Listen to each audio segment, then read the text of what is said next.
There he is, man. Oh, this is a drum, dude. This is a freaking drum for sure. I am way outgunned on this one. Nope, don't do that, don't do that. What are we, freaking offshore fishing now, man? What's happening?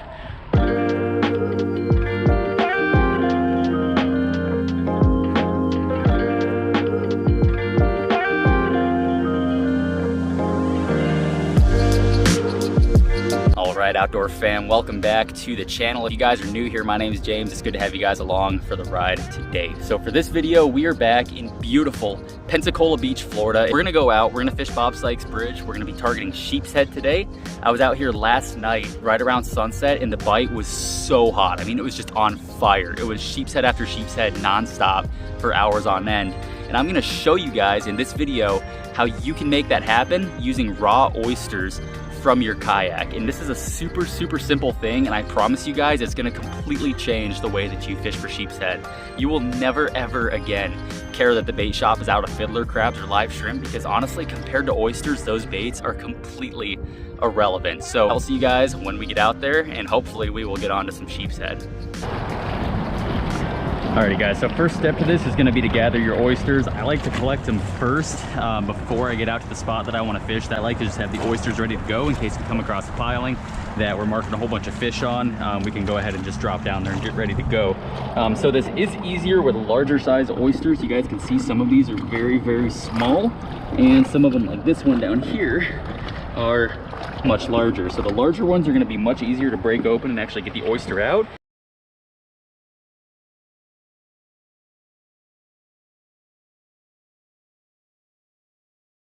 And the inside part that we're going to be using to catch the fish is also going to be much larger. So from your kayak, I do find it easier to have a hand scraper handy. Something with a long handle will protect you from busting your knuckles, but having something shorter will fit easier in your kayak. So that's just kind of personal preference. So the easiest way that I found to do this is kind of just to put your net underneath where all these oysters are, and you can just kind of use your scraper and just kind of start from the top down and just start popping some of these oysters off and dropping them in your net there. And then once we've got a net full, we can transfer them over to our little cooler.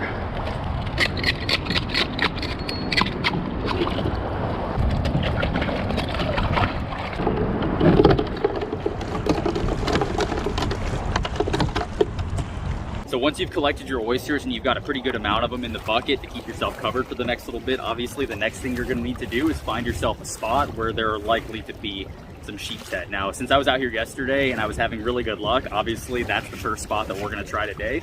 And also I have some pretty good down imaging as well as side imaging, so it's really easy to see the piling structure and what's around those pilings. So we can just pretty much quickly hop between pilings and we know if there's something down there or if there isn't.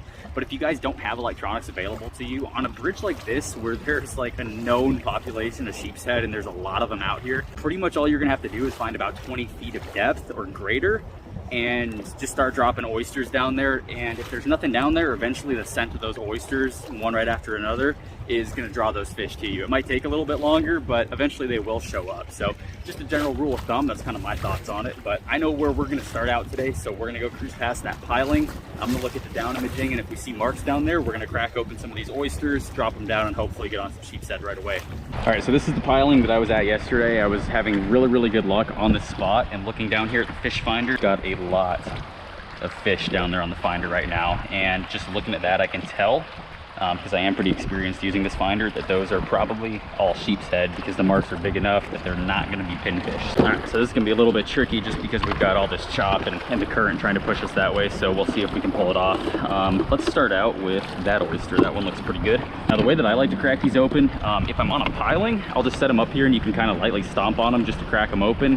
That's the easiest way, but if you're in your boat, it's not really that simple. So what I like to do is I like to have a big sturdy pair of pliers, something pretty long so you have a lot of leverage, and it also helps to have that little split ring tab on there, because that's going to help punch through that oyster. So what I like to do is I like to grab the oyster by the front right here where it's nice and brittle, and you can kind of just crack it open just like that. And then once you've got a little hole in the oyster, you can kind of dig those pliers into it. I have to make it a little bit bigger there. There we go. dig those pliers in, get them nice and far in there, and then twist them sideways, and then you can kind of just use the pliers to pry that oyster open, just like that. Now once you've got that oyster open, you're gonna end up with two different parts. So I like to actually use the broken part of the shell that came off, and you can actually use that. It should be very, very sharp, so be careful. And you can just scrape the internal of that oyster out. Go ahead, throw that part of the shell back. That's gonna start chumming up the water for us. We'll toss that one back as well. And then we've got the inside of the oyster. That's what it looks like. You'll have a big fatty kind of muscle part. That's what connects to the shell. And then you've got this like snot, super soft kind of area right here. So the way that I like to put these oysters on is you'll see that big fatty like muscle tissue there. I usually will run that through the hook first, and then all of this stuff that's hanging down, I'll kind of wrap around the hook and I'll run the hook through it a couple more times just to make sure that it's gonna stay on the hook. That's probably the biggest issue with using oysters, is they don't stay on the hook very well, and that's why a lot of people don't do it. But if you figure out how to do it the right way, it does work very, very effectively. And you probably will go through quite a bit of these things, which is why we collected a whole bucket of it first. Got our first oyster on, first drop of the day. Let's see how that current is there. It looks like it's going straight down pretty well. And we're marking most of our fish on the bottom, so that's where we're gonna start out. There he is, man, first drop, just like I said. Oysters, guys, freaking oysters. Woo. Oh, he got off, man. That was a big one too. I think he probably took our rig with him, huh? Yes, he did. We're gonna go with a 3/4 ounce birds of prey jig. You pick these up at pretty much any of the local tackle shops. These are like my preferred method. These jigs are really, really great. Let's get another big one. Let's go with that one right there.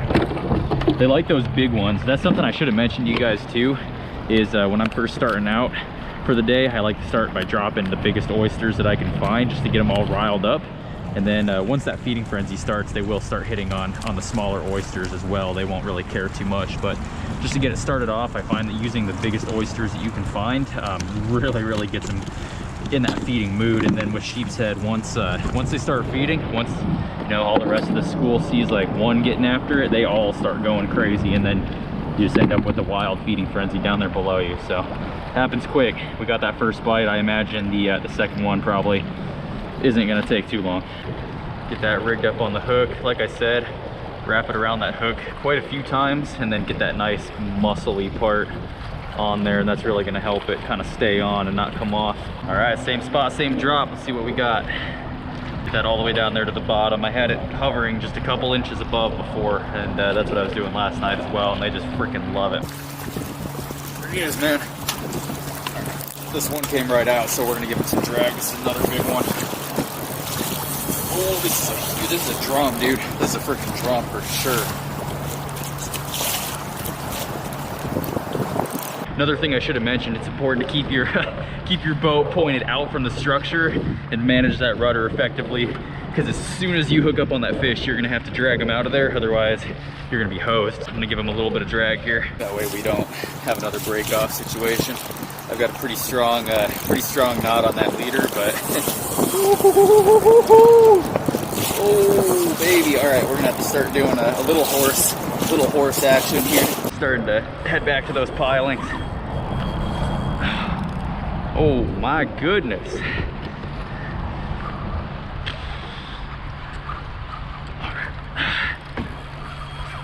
Big old drum. Yeah, he's going right back for those pilings, man. Oh, come on out here. All right, I tighten the drag, hope the knot holds. I don't know, dude, this is a big one. Dude, he's going right for that structure, man. I am way outgunned on this one. All right, he's starting to tire out. See if we can give him just enough drag so he doesn't break us off on that leader knot here. And also get some, gain some ground on him. See if we can chase him down and gain some line back here.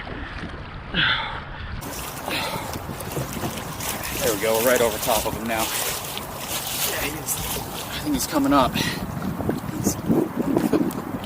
Don't do that, don't do that. Don't do that, man. Oh, don't.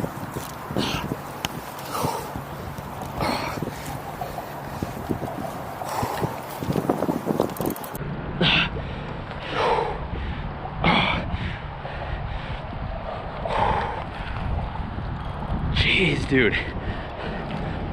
What are we freaking offshore fishing now, man? What's happening? Oh, that's a big black drum, dude. Oh, he just got off. No way.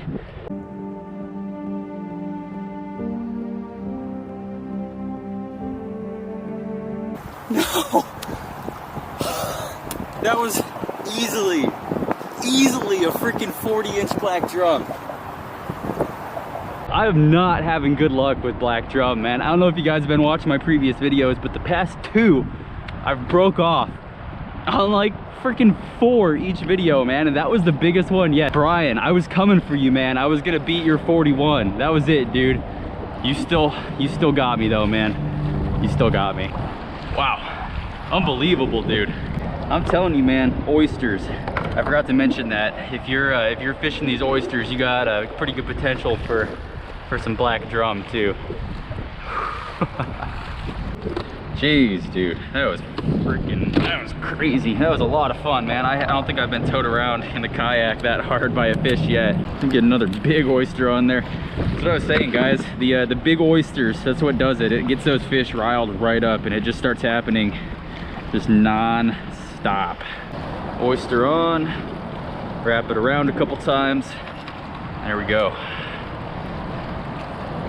All right, same spot, same drop.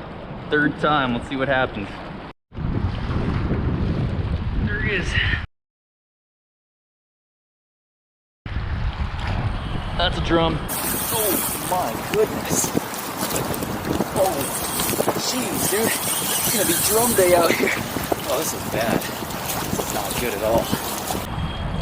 Oh, no. No. Oh, that's not gonna work, huh? Okay, I don't know what to do here. I can't go into the piling because I've got stuff sticking up. If I can get the camera, down here. Turn down.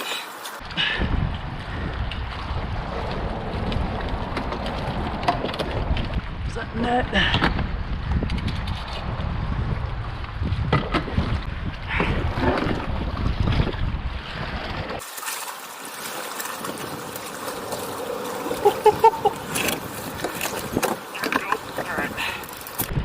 Full drag. We got to get this fish in.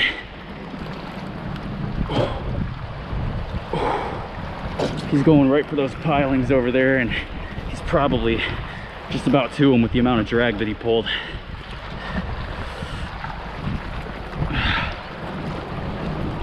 Oh my goodness.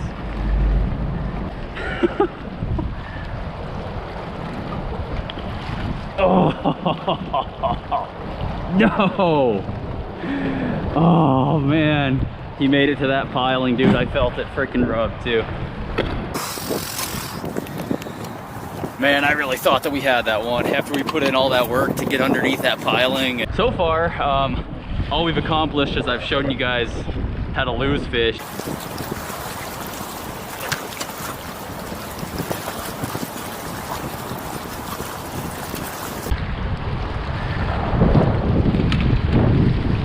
What do we got here? This, oh my god, it feels like another drum, dude.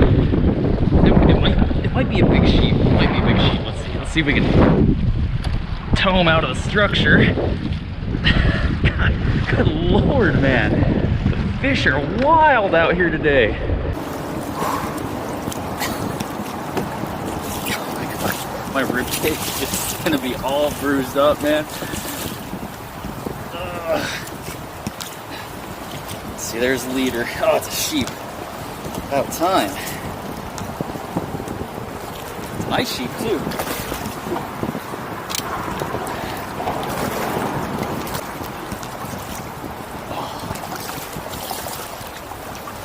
Get in there, big boy.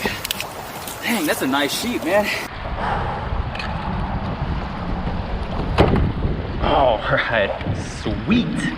All right, get the old bum board out. I'm not keeping any today. I've got a freezer full of these things from the last couple of outings, but I do want to know how big this fish is. That's a freaking monster sheepshead right there. All right, nose on the bumper.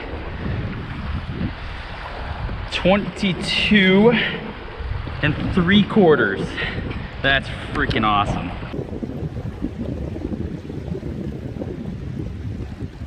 There it is, guys. Raw freaking oysters. What did I tell you? Best bait out there. We're gonna send this guy back. We're gonna drop some more oysters down and see if we can catch the rest of these guys.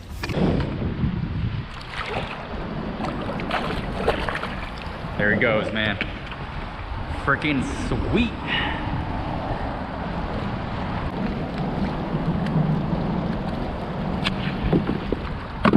You do kind of got to be careful with these things when you're setting them down on the water before you open up your bail. And then I also like to kind of be real careful and not let them slam down on the bottom. I just kind of gently let them find the bottom and then pick them up a couple inches. If you slam it down on the surface of the water or let it slam down on the bottom down there, that oyster is pretty likely to come off. So try not to do that. They are fragile. You will go through a lot of oysters. That's why generally when you see people using oysters as bait, they've got an entire bucket or two of them. They are kind of a pain in the butt for trying to keep them on your hook, but they work, man. Those fish freaking love them.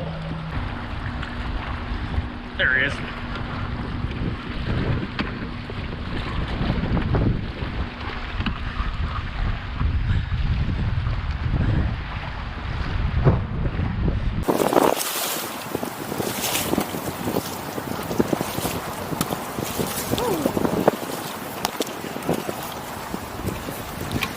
We went from the biggest sheepshead I've ever caught to the smallest one I've ever caught. All right, nice one, man. Cool.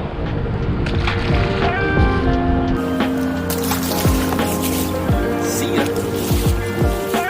Alrighty, guys, so we're back at my place now. Unfortunately, last night it started getting super choppy out there. We were getting banged up against the piling. We had like 2 or 3 foot swells just like crashing over the front of the boat and spraying us with water. And honestly, it was not a fun time. And then by the time we got back to the boat ramp, unfortunately, it was dark outside. So rather than try to set up lights and film an outro, I figured I would just film it at a later time. But yeah, guys, raw oysters. You saw it in this video. The fish go absolutely crazy for the raw oysters, and in my opinion they are a so much more effective bait than even fiddler crabs or live shrimp or anything else that you can think of. I mean, the fish love them, and it's pretty much guaranteed that if you're using raw oysters, you're going to get hooked up on sheepshead as well as black drum, which honestly is kind of a pretty awesome bycatch when you're fishing for sheepshead and you hook up on a fish that fights like 10 times as hard and, you know, is 4 times as big. But anyway, yeah, so you guys saw it here. If you guys still aren't convinced, go check out the 3 videos that I will link down in the description. Those are videos that I have filmed recently over the past couple of weeks. We've been kind of experimenting with different ways to fish for sheepshead as well as black drum, and so far this is the most effective method. All 3 of those recent videos we were using raw oysters, dropping them down in the water, and every single time it was just non-stop action. So this video, I did not chum the water. I don't know if you guys noticed that. I tested it out without chumming the water with a bunch of raw oyster shells. I was just dropping the bait down there on my hook, and it was pretty much instant hookup every single time. We got hooked up a lot off camera. We probably dropped over 100 oysters down there on this video. Obviously we only hooked up on a couple fish on camera. We hooked up on maybe 4 or 5 more fish off camera that also broke off, so I didn't show you guys that just to kind of save time in this video. But out of like the 100 oysters that we dropped down, we had maybe like, I don't know, maybe like 15 to 20 fall off the hook. In the rest of those oysters, so like maybe anywhere between 50 and 80, we were actually getting hit by sheepshead or black drum.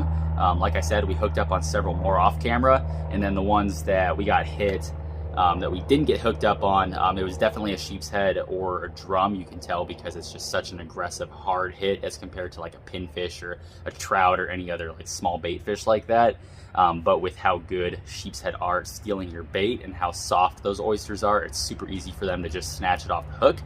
So that's what I mentioned a couple times in the video. You're gonna go through a lot of oysters. So usually the best thing that you can do is bring a big bucket, bring a cooler, or you know, any other vessel that you can put a lot of those oysters in, and start your day off by scraping a whole bunch of oysters into a bucket. That way you have them ready to go, because you know, having like 10 to 20 oysters, you're gonna go through those in probably like 2 to 5 minutes because they go so fast. So there are a couple drawbacks that I have found to using raw oysters, so I want to touch on those real fast just so you guys are aware of them. And the first one is what we were just talking about, how fragile they are and how difficult it is to keep them on a hook. And that's why a lot of people don't like using raw oysters. They don't stay on a hook very well, and you go through a whole bucket of them to maybe catch like 2 or 3 fish. But with how effective they are, I still think that they are the best bait. There are a couple things that people do to keep them on their hook a little bit better. Probably the most like commonly used option that I've seen is people will actually take a small square of cheesecloth, put the oyster inside it, and then you can kind of close that cheesecloth over the top, twist it up, and then tie it off, put that on your hook. I personally don't think that that is as effective at catching fish. It stays on your hook better, but the fish don't seem to like it as much. And we have tested that theory over the past several weeks. Brian and I have been going out and doing a lot of sheepshead fishing, and I mean like 4 or 5 times a week for the past like 3 weeks. And we've actually tried that cheesecloth method side to side with using just plain oysters on a hook, and every single time the sheepshead were going for the plain oysters and they were not touching the one with the cheesecloth. In fact, I don't think the day that we were out there using the cheesecloth was the video, I forget exactly what I titled it, but it was the one that was like insane nonstop sheepshead fishing action or something like that. I mean, if you guys watch that video, you will see that we were pulling out sheepshead literally every single drop nonstop all day long. None of those were on the cheesecloth. Every single one of those fish, as well as the black drum, were on just the plain oysters that were set on a hook. It seems like the cheesecloth kind of deters the fish from biting. Even though you get that scent kind of seeping out of it, it seems like having that extra layer of cheesecloth around the oyster, the fish just aren't interested in it, especially if they have the option of just a plain oyster next to it. And I actually talked to another local YouTuber recently that tried that option out in one of his videos. He was fishing with the cheesecloth, and he said he went the entire day without even getting a bite on it. So that's just my thoughts on it. I don't think it's as effective. It does stay on your hook better, and I'm sure that it works sometimes, but given the option between that and just a plain oyster, I think the plain oyster is going to win every single time. So it's better to just have a huge bucket of them. You're going to go through them, but if you're catching more fish on it, I think that is the important part, right? The other major downfall to using raw oysters, other than the fact that they don't stay on a hook very well, is they are extremely messy. I don't know if you guys could see in the video very well, but my pants were like just totally crusty with oyster juice. It was really gross. And then the bottom of my kayak was full of oyster juice and oyster shells. And actually, you guys saw on the camera lens there for like the second half of the video, which I am sorry about, by the way. I didn't notice. I really wish that I did, because I hate having a dirty camera lens. There was actually a piece of oyster shell stuck to the side of the GoPro lens. So that was kind of a bummer when I started reviewing the footage, but that just kind of goes to show you guys how messy oysters are. And that is kind of, you know, it is kind of a major downfall of them. You're going to go home and you're going to have to take a shower every single time you go out fishing, because you're going to be just covered in oyster juice. So, you know, it is what it is with how effective they are. It's totally worth it to me to go home a little bit messy, you know, knowing that I caught fish all day long. But if you have to go to work in a couple of hours and you're doing just like a quick run out to the jetty or something, I don't know if it's going to be the best option, because you're going to be super messy and you're going to have to take a shower before you go to work. So that part does kind of suck. The third major thing that does suck about using the raw oysters is how sharp they are and how easy it is to cut yourself. So if you guys look at my hands here, you can see that is a cut that I received yesterday that was actually pretty deep, so I super glued it shut. My fingertips there are all kinds of cut up as well, if you guys can see that. So you can buy oyster gloves to prevent that. So when you're actually breaking the oysters open and putting them on your hook, if you wear those oyster gloves, it's going to prevent getting cut up. And you can also buy a longer scraper with a longer handle, which I think I mentioned in the video as well. So that's something that I'm probably going to have to do. The short handle scrapers, unfortunately, because of where it places your knuckles when you're scraping those oysters off of the piling, you're kind of busting your knuckles on there, which is what happened on my knuckle right there. So something to be careful about. They do have some pretty nasty bacteria, and oysters do contain a lot of parasites. So if you do cut yourself, it's important to make sure that you clean those out thoroughly so you're not getting that bacteria or those parasites into the cut. And it's probably a better idea to just go ahead and wear the oyster gloves and use a longer handle scraper. Don't be like me, don't cut your hands up, just, you know, be careful. But other than those three things, using raw oysters is great, guys. It is so much more effective than the fiddler crabs or the live shrimp. The fish love them. They go absolutely insane for the raw oysters. And I think my favorite part about them, other than the fact that they are so effective, is that they are everywhere in your environment and they are totally free. Pretty much anything that has been submerged for a long period of time, especially bridge pilings, dock structure, jetties, seawalls, and even the side of the boat ramp sometimes can be just totally encrusted in these things.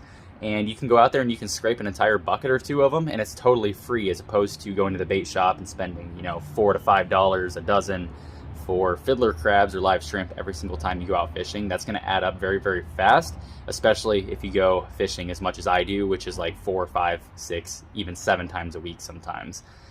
So I don't have the money to buy that live bait, and honestly, with how effective the oysters are, I don't think that I would want to anyway. The nice thing about it is they are so effective, they're so readily available, and they're completely free.